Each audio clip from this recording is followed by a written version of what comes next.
আমার কোনো বন্ধু নেই যার কাছে আমি নিজেকে ভেঙে চুরে খুচরো পয়সার মতো জমা রাখতে পারি, যে আমাকে যত্ন করে সঞ্চয় করবে, প্রয়োজনে ফিরিয়ে দেবে একটা একটা আধুলি।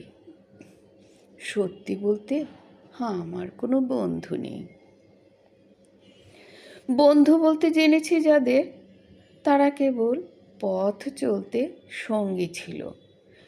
দূরের পথে ট্রেনে যেমন থাকে পাশের সিটে, গল্প হয়, আড্ডা হয়, দুপেয়ালা লেবু চায়ের দাম মেটাতে আমি দিচ্ছি যুদ্ধ হয়।